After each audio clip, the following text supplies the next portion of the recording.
Baburi Sibaru, Tukwani Sanyos.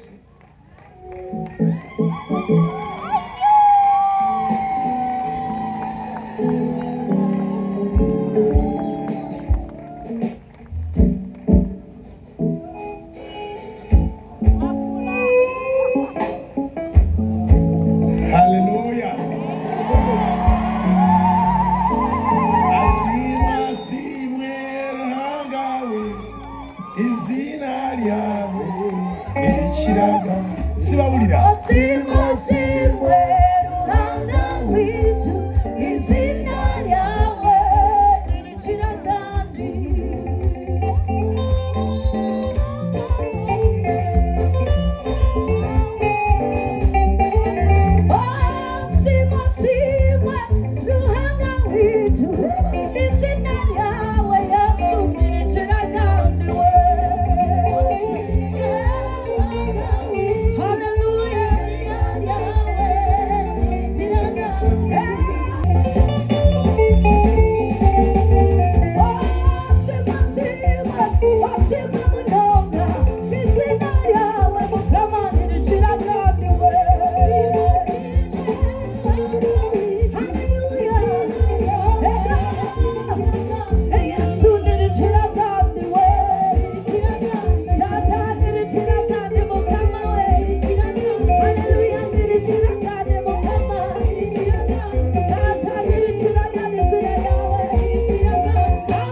okuwonyezebwa kwa Mukama kutambule mu linnya lya Mukama Yesu. Wagere wabawonanga bw'obawona lwaleero era ndagira ekyakulemerako kikupe, ndagira ekyakulemerako kikupe, ndagira ekyakulemerako kikupe, ndagira n'ekiri eyo wakakyokebwe kakyokebwe ndagira n'ekireeyo wakakyokebwe ndagira buli kintu kyonna ekyakwata emikisa gyo kife ndagira buli kintu kyonna ekyakwata emikisa gyo kife ndagira buli kintu kyonna ekyakwata emikisa gyo kife mu linnya lya Mukama waffe Yesu. Katonda akwambaza amafuta, Katonda akwambaza amaanyi, Katonda akuteekeko ekisa. Abadde tasiimibwa otandika okusiimibwa, abadde tayagalibwa otandika okwagalibwa, abadde taweebwa otandika okuweebwa, abadde abeera omunafu obeere w'amaanyi, abadde omwavu Katonda akugaggawaze. Tuligenda okuddamu okujaguza wano embalala buletogovu nga byobadde tolina byonna obirina mu linnya lya Yesu. Ezukule bakumanyisa ekyamakolo kyo. Tujja kuba tulina omwaka gumu mu maaso. Kusabira omwaka mulambaleko bosi ejjaguza emyaka 7 naye genda okujjaguza emyaka 8. Ajjidde mu takisi, ajjidde mu motoka ez'ebiwaku, olijja weefugamire ne paakingi tugitawa. Mu linnya lya Mukama waffe Yesu. Ebyo ebigere by'obadde otambuzanga n'abawamwe tebalina kidduka, Katonda atandikire ku ggwe n'abasigadde abasumulule mu linnya lya Mukama waffe Yesu. Abadde talina mulimu ng'oli mu lukuŋŋaana luno Mukama